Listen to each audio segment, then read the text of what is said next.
श्री दुर्गाय नमः। अथ श्री दुर्गा सप्तशती प्रथमो अध्याय। हिंदी में आज हम आपको सुनाएंगे। प्रथम चरित्र के ब्रह्मा ऋषि, महाकाली देवता, गायत्री छंद, नंदा शक्ति, रक्तदंतिका बीज, अग्नि तत्व और ऋग्वेद स्वरूप हैं। श्री महाकाली देवता की प्रसन्नता के लिए प्रथम चरित्र के जप में विनियोग किया जाता है। भगवान विष्णु के सो जाने पर मधु और कैटभ को मारने के लिए कमल जन्मा ब्रह्मा जी ने जिनका स्तवन किया था, उन महाकाली देवी का मैं सेवन करता हूँ। वे अपने 10 हाथों में खड्ग, चक्र, गदा, बाण, धनुष, परिघ, शूल, भुशुंडी, मस्तक और शंख धारण करती हैं। उनके 3 नेत्र हैं। वे समस्त अंगों में दिव्य आभूषणों से विभूषित हैं। उनके शरीर की कांति नीलमणि के समान है तथा वे 10 मुख और 10 पैरों से युक्त हैं। मार्कंडेय जी बोले, सूर्य के पुत्र सावर्णी जो 8वें मनु कहे जाते हैं, उनकी उत्पत्ति की कथा विस्तार पूर्वक कहता हूँ, सुनो। सूर्य कुमार महाभाग सावर्णी भगवती महामाया के अनुग्रह से जिस प्रकार मनवंतर के स्वामी हुए, वही प्रसंग सुनाता हूँ। पूर्व काल की बात है। स्वारोचिष मनवंतर में सुरथ नाम के एक राजा थे जो चैत्र वंश में उत्पन्न हुए थे। उनका समस्त भूमंडल पर अधिकार था। वे प्रजा का अपने और से पुत्रों की भांति धर्मपूर्वक पालन करते थे, तो भी उस समय कोला विध्वंसी नाम के क्षत्रिय उनके शत्रु हो गए। राजा सुरथ की दंडनीति बड़ी प्रबल थी। उनका शत्रुओं के साथ संग्राम हुआ। यद्यपि कोला विध्वंसी संख्या में कम थे, तो भी राजा सुरथ युद्ध में उनसे परास्त हो गए। तब वे युद्ध भूमि से अपने नगर को लौट आए और केवल अपने देश के राजा होकर रहने लगे। किंतु वहां भी उन प्रबल शत्रुओं ने उस समय महाभाग राजा सुरथ पर आक्रमण कर दिया। राजा का बल क्षीण हो गया था, इसलिए उनके दुष्ट, बलवान और दुरात्मा मंत्रियों ने वहां उनकी राजधानी में भी राजकीय सेना और खजाने को हथिया लिया। सुरथ का प्रभुत्व नष्ट हो चुका था, इसलिए वे शिकार खेलने के बहाने घोड़े पर सवार हो वहां से अकेले ही एक घने जंगल में चले गए। वहां उन्होंने विप्रवर मेधा मुनि का आश्रम देखा, जहां कितने ही हिंसक जीव परम शांत भाव से रहते थे। मुनि के बहुत से शिष्य उस वन की शोभा बढ़ा रहे थे। वहां जाने पर मुनि ने उनका सत्कार किया और वे उन मुनि श्रेष्ठ के आश्रम पर इधर उधर विचरते हुए कुछ काल तक रहे। फिर ममता से आकृष्ट चित्त होकर वहां इस प्रकार चिंता करने लगे, पूर्व काल में मेरे पूर्वजनों ने जिसका पालन किया था, वही नगर आज मुझसे रहित है। पता नहीं मेरे दुराचारी भृत्यगण उसकी धर्मपूर्वक रक्षा करते हैं या नहीं। जो सदा मद की वर्षा करने वाला और शूरवीर था, वह मेरा प्रधान हाथी अब शत्रुओं के अधीन होकर न जाने किन भोगों को भोगता होगा। जो लोग मेरी कृपा, धन और भोजन पाने से सदा मेरे पीछे पीछे चलते थे, वे निश्चय ही अब दूसरे राजाओं का अनुसरण करते होंगे। उन अपव्ययी लोगों के द्वारा सदा खर्च होते रहने के कारण अत्यंत कष्ट से जमा किया हुआ मेरा वह खजाना खाली हो जाएगा। ये तथा और भी कई बातें राजा सुरथ निरंतर सोचते रहते थे। एक दिन उन्होंने वहां विप्रवर मेधा के आश्रम के निकट एक वैश्य को देखा और उससे पूछा, भाई तुम कौन हो? यहाँ तुम्हारे आने का क्या कारण है? तुम क्यों शोकग्रस्त और अनमने से दिखाई देते हो? राजा सुरथ का यह प्रेम पूर्वक कहा हुआ वचन सुनकर वैश्य ने विनीत भाव से उन्हें प्रणाम करके कहा। वैश्य बोला, राजन, मैं धनियों के कुल में उत्पन्न एक वैश्य हूँ। मेरा नाम समाधि है। मेरे दुष्ट स्त्री पुरुषों ने धन के लोभ से मुझे घर से निकाल दिया है। मैं इस समय धन, स्त्री और पुत्रों से वंचित हूँ। मेरे विश्वसनीय बंधुओं ने मेरा ही धन लेकर मुझे दूर कर दिया है, इसलिए दुखी होकर मैं वन में चला आया हूँ। यहाँ रहकर मैं इस बात को नहीं जानता कि मेरे पुत्रों की स्त्री की और स्वजनों की कुशल है या नहीं। इस समय घर में वे कुशल से रहते हैं अथवा कोई उन्हें कष्ट है। वे मेरे पुत्र कैसे हैं? क्या वे सदाचारी हैं अथवा दुराचारी हो गए हैं?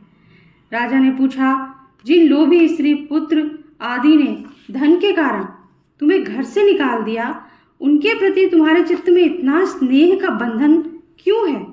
वैश्य बोला, आप मेरे विषय में जैसी बात कहते हैं वह सब ठीक है, किंतु क्या करूं, मेरा मन निष्ठुरता नहीं धारण करता है। जिन्होंने धन के लोभ में पड़कर पिता के प्रति स्नेह, पति के प्रति प्रेम तथा आत्मीय जन के प्रति अनुराग को तिलांजलि दे मुझे घर से निकाल दिया, उन्हीं के प्रति मेरे हृदय में इतना स्नेह है। महामते, गुणहीन बंधुओं के प्रति भी जो मेरा चित्त इस प्रकार प्रेम मग्न हो रहा है वह क्या है? इस बात को मैं जानकर भी नहीं जान पाता। उनके लिए मैं लंबी सांसें ले रहा हूँ। मेरा हृदय अत्यंत दुखित हो रहा है। उन लोगों में प्रेम का सर्वथा अभाव है, तो भी उनके प्रति जो मेरा मन निष्ठुर नहीं हो पाता, इसके लिए क्या करूं?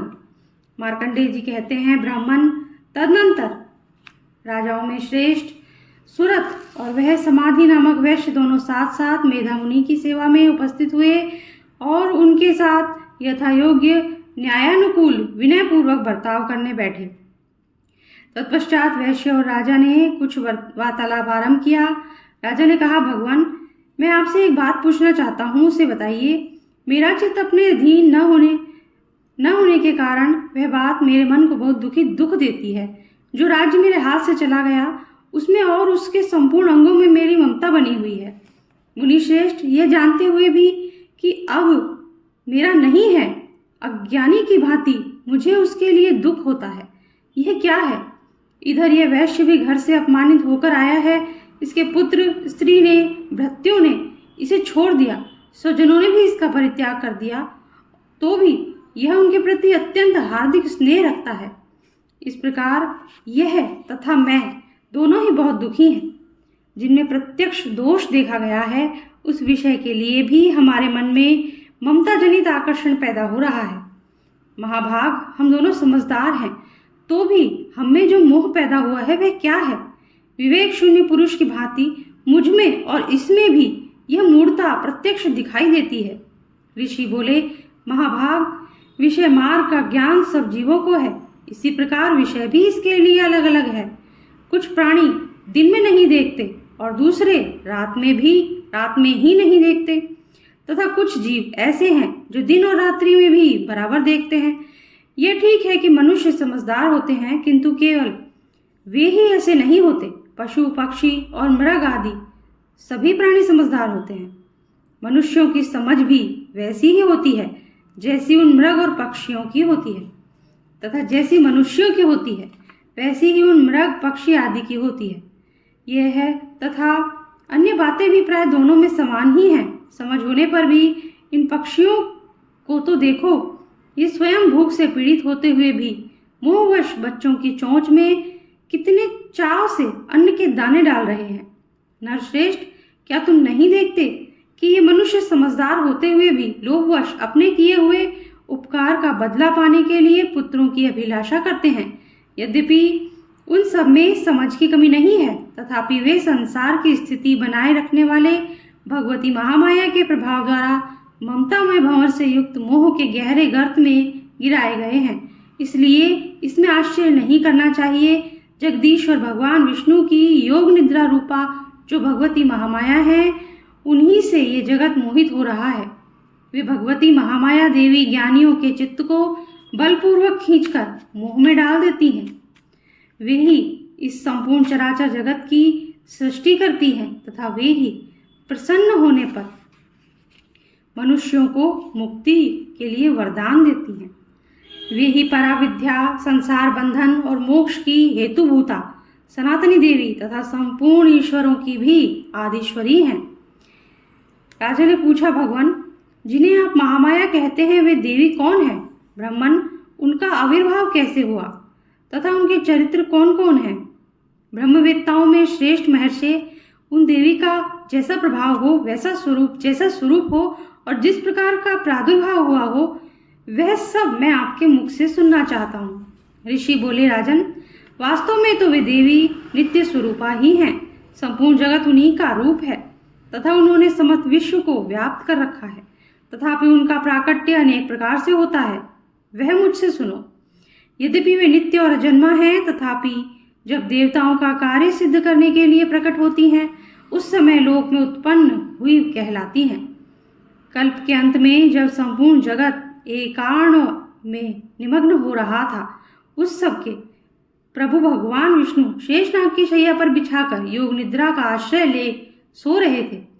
उस समय उनके कानों के मैल से दो भयंकर असुर उत्पन्न हुए, जो मधु और कैटब के नाम से विख्यात थे। वे दोनों ब्रह्मा जी का वध करने को तैयार हो गए। भगवान विष्णु के नाभि कमल में विराजमान प्रजापति ब्रह्मा जी ने जब उन दोनों भयानक असुरों को अपने पास आया और भगवान को सोया हुआ देखा, तब एकाग्रचित्त होकर उन्होंने भगवान विष्णु को जगाने के लिए उनके नेत्रों में निवास करने वाली योग निद्रा का स्तवन आरंभ किया, जो इस विश्व की अधीश्वरी, जगत को धारण करने वाली, संसार का पालन और संहार करने वाली तथा तेज स्वरूप भगवान विष्णु की अनुपम शक्ति हैं।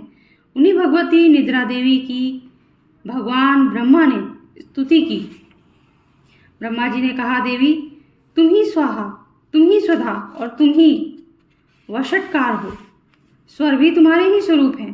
तुम ही जीवनदायिनी सुधा हो।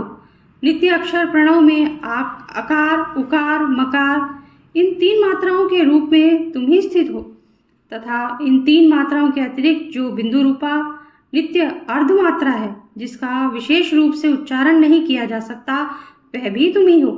देवी, तुम ही संध्या, सावित्री तथा परम जननी हो। देवी, तुम ही इस विश्व ब्रह्मांड को धारण करती हो। तुमसे ही इस जगत की सृष्टि होती है, तुम ही से इसका पालन होता है और सदा तुम ही कल्प के अंत में सबको अपना ग्रास बना लेती हो।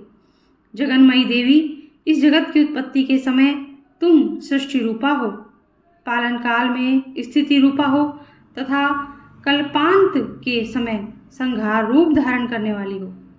तुम ही महाविद्या, महामाया, महामेधा, महास्मृति, महामोह रूपा, महादेवी और महासुरी हो। तुम ही तीनों गुणों को उत्पन्न करने वाली सबकी प्रकृति हो। भयंकर कालरात्रि, महारात्रि और मोहरात्रि भी तुम ही हो। तुम ही श्री, तुम ही ईश्वरी, तुम ही ह्रीम और तुम ही बोध स्वरूपा बुद्धि हो। लज्जा, पुष्टि, तुष्टि, शांति और क्षमा भी तुम ही हो। तुम खड्ग धारिणी, शूल धारिणी, घोर रूपा तथा गदा, चक्र, शंख और धनुष धारण करने वाली हो। बाण, भुषुंडी और परिग, ये भी तुम्हारे अस्त्र हैं। तुम सौम्य और सौम्यतर हो। इतना ही नहीं, जितने भी सौम्य एवं सुंदर पदार्थ हैं, उन सब की अपेक्षा तुम अत्यधिक सुंदरी हो। पर और अपर, सबसे परे रहने वाली परमेश्वरी तुम ही हो। सर्वस्वरूपे देवी, कहीं भी सत असत रूप जो कुछ वस्तुएं हैं और उन सब की जो शक्ति है, वह तुम ही हो। ऐसी अवस्था में तुम्हारी स्तुति क्या हो सकती है? जो इस जगत की सृष्टि, पालन और संहार करते हैं, उन भगवान को भी जब तुमने निद्रा के अधीन कर दिया, तब तुम्हारी स्तुति करने में यहाँ कौन समर्थ हो सकता है? मुझको भगवान शंकर को तथा भगवान विष्णु को भी तुमने ही शरीर धारण कराया है, अतः तुम्हारी स्तुति करने की शक्ति किसमें है देवी? तुम तो अपने इस उदार प्रभावों से ही प्रशंसित हो। ये जो दोनों दुर्धर्ष असुर मधु और कैटब हैं, इनको मोह में डाल दो और जगदीश्वर भगवान विष्णु को शीघ्र ही जगा दो। साथ ही इनके भीतर इन दोनों महान असुरों को मार डालने की बुद्धि उत्पन्न कर दो। ऋषि कहते हैं, राजन, जब ब्रह्मा जी ने वहां मधु और कैटब को मारने के उद्देश्य से भगवान विष्णु को जगाने के लिए तमोगुण के अधिष्ठात्री देवी योग निद्रा की इस प्रकार स्तुति की, तो भगवान के नेत्र, मुख, नासिका, बाहु, हृदय और वक्ष स्थल से निकलकर अव्यक्त जन्मा ब्रह्मा जी की दृष्टि से समक्ष खड़ी हो गई। योग निद्रा से मुक्त होने पर जगत के स्वामी भगवान जनार्दन उस एकार्णव के जल में शेषनाग की शैया से जाग उठे। फिर उन्होंने उन दोनों असुरों को देखा। वे दुरात्मा मधु और कैटब अत्यंत बलवान और पराक्रमी थे और क्रोध से लाल आंखें किए ब्रह्मा जी को खा जाने के लिए उद्योग कर रहे थे। तब भगवान श्री हरि ने उठकर उन दोनों के साथ 5000 वर्षों तक केवल बाहु युद्ध किया। वे दोनों ही अत्यंत बल के कारण उन्मत्त हो रहे थे। इधर महामाया ने भी उन्हें मुंह में डाल कर रखा था। इसीलिए भगवान विष्णु से कहने लगे, हम तुम्हारी वीरता से संतुष्ट हैं, तुम हम लोगों से कोई वर मांगो। श्री भगवान बोले, यदि तुम दोनों मुझ पर प्रसन्न हो तो अब मेरे हाथ से मारे जाओ। बस इतना सा ही मैंने वर मांगा है, यहाँ दूसरे किसी वर से क्या लेना है। ऋषि कहते हैं, इस प्रकार धोखे में आ जाने पर जब उन्होंने संपूर्ण जगत में जल ही जल देखा, तब कमल नयन भगवान से कहा, यहाँ पृथ्वी जल में डूबी हुई न हो, जहाँ सूखा स्थान हो वहीं हमारा वध करो। ऋषि कहते हैं, तब तथास्तु कहकर शंख चक्र और गदा धारण करने वाले भगवान ने उन दोनों के मस्तक अपनी जांघ पर रखकर चक्र से काट डाले। इस प्रकार ये देवी महामाया ब्रह्मा जी की स्तुति करने पर स्वयं प्रकट हुई थी। अब पुनः तुमसे उनके प्रभाव का वर्णन करता हूँ, सुनो।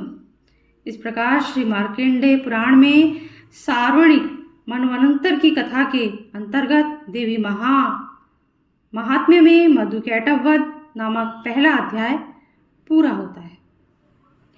द्वितीय अध्याय के लिए अगला वीडियो जरूर देखिएगा और चैनल को सब्सक्राइब करना पड़ेगा उसके लिए, और बेल आइकन प्रेस करना होगा, तभी आप हमारे आगे आने वाले नोटिफिकेशन प्राप्त कर पाएंगे। आपको मैसेज आ पाएगा नोटिफिकेशन का।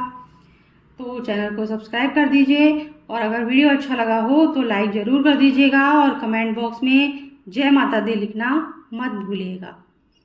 जय माता दी भक्तों।